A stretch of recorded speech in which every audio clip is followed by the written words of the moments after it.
As someone who is active on social media, I'm pretty sure now you've already seen this gazillion times on your Facebook feed, on your TikTok, and even on YouTube.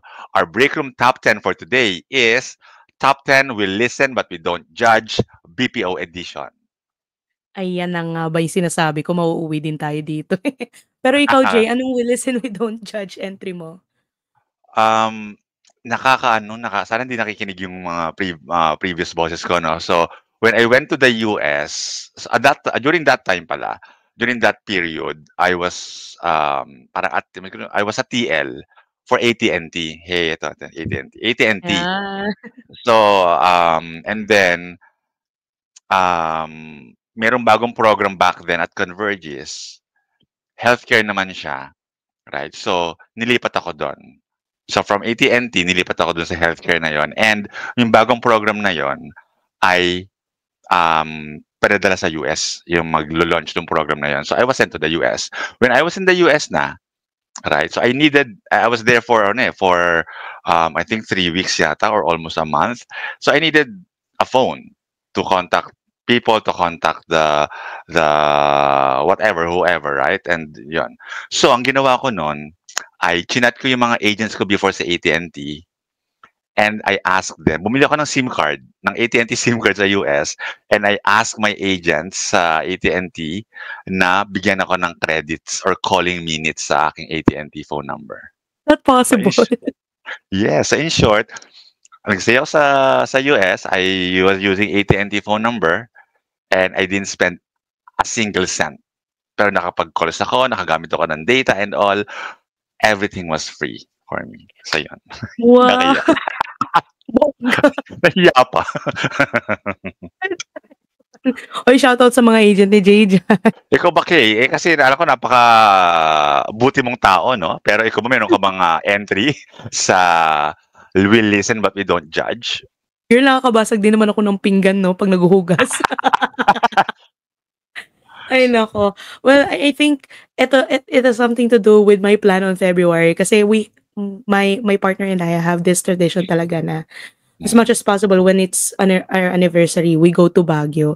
Kasi we have been, the 7 years each. Tapos we also Ilan taon na have ba been, kayo nga pala?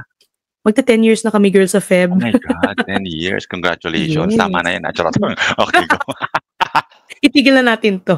True. Charing. So ayun, na-beat namin 'yun, nakailang lakad na din kami Session Road, kami pa Nice, rin nice. naman. Oo. Oo. So ayun, and, siyempre magfa-file na ako ng VL nito. Ah. So sabi sa policy, maximum of 2 days lang ang puwedeng i-file per submission. Pero ididikit ko sa off ko, eh, 4 days. Talaga ba 2 days lang sa inyo? 2 days lang maximum as Maximum. per ano naman, policy. Pero I think those are just like a general policy kahit saan ka naman magpunta 'no, kasi when you're into leadership 'di ba, as much as possible wag ka sanang mawawala ng matagal.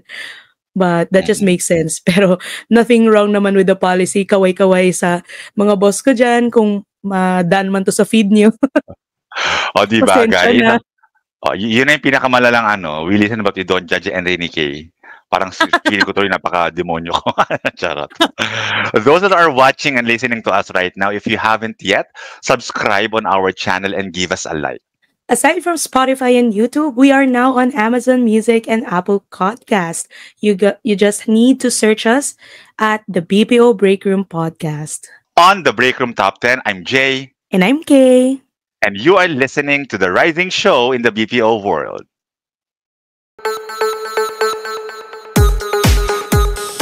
The BPO Podcast.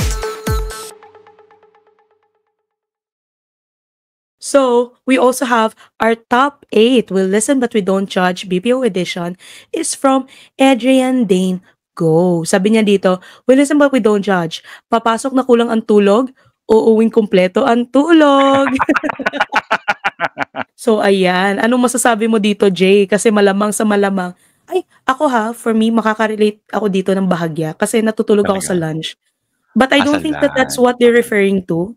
Hindi yun ang hindi yun ang gusto nilang iparating dito sa number 8 na ito. Ang ibig sabihin nila dito ay puyat sila, pumasok sila, right? Nag-lunch, tutulog sa sleeping quarters, at na-overlunch ng 3 hours. My Solve ang kanilang goodness. tulog. Uy, akala ko sa work from home lang nangyayari yung overlunch. Hindi, may sleeping quarters na ang mga offices. Matagal na mga may sleeping quarters. I've experienced this before na super duper puyat talaga ako. As in walang tulog talaga, literally walang tulog. So pumasok pa rin ako. Alright, pumasok ako and then sabi ko sa team ko, guys, i-leave lang ako ng very very light. It wasn't my lunch, it wasn't my break. As in sabi ko lang, I'm power nap lang ako mga 15 minutes. Pumunta ako ng sleeping quarters ng mga siguro mga 1 AM at 2 AM. Yun. And then, paggising ko day, may araw na. Ganon. Kumbaga kung sa busog pa yan, busog. Correct. Solve na solve sa tulog, no? It happened to me siguro mga approximately 5 years ago, pero nung bata-bata pa ako, mga agent pa lang ako, mga TL role pa lang ako noon, agent to TL role. Kaya ko nung walang tulog, like after shift, you would go drink, like sa Jerry's Grill o sa mga inuman sa Makati. We would make inuman there for the entire day talaga. Right? From morning hanggang hapon. As in, yun ang inuman namin. And then uuwi ako sa Pasig para lang maligo and then papasok ulit. Alam mo, that I've never experienced talaga. Siguro kasi hindi din ako fond ng inom-inom. Pero I don't mind people, seeing people na nagiinom ha. Don't get me wrong. Kasi before din naman, nagiinom naman ako sa bahay, no, occasionally. Pero yung, sa work, pagsabayin yun, like knowing na may pasok ka pa bukas, parang I have this fear na yun nga lang na hindi ako magising sa alarm ko, parang napakalaking kasalanan na. What if hindi ka pa nagising just because na nag-inom ka? Di ako na ang masama. Okay na. Pero hindi pa yun ang worst day. Ang worst, in terms of inuman siguro, ang pinaka-worst was, after shift ulit, inuman hanggang hapon, hanggang gabi. Right? And then we go straight to work. From inuman place, from this, I think it was an inuman place in Makati. Right? After mag-inuman doon, diretso kami ng office. We just bought toothbrush and toothpaste sa 7-Eleven and then we went straight to the CR para mag-brush ng teeth and then we went straight to the production floor. Uy, paano yun, girl? Kasi 'di ba pag nag-inom ka, naaamoy yun sa katawan din.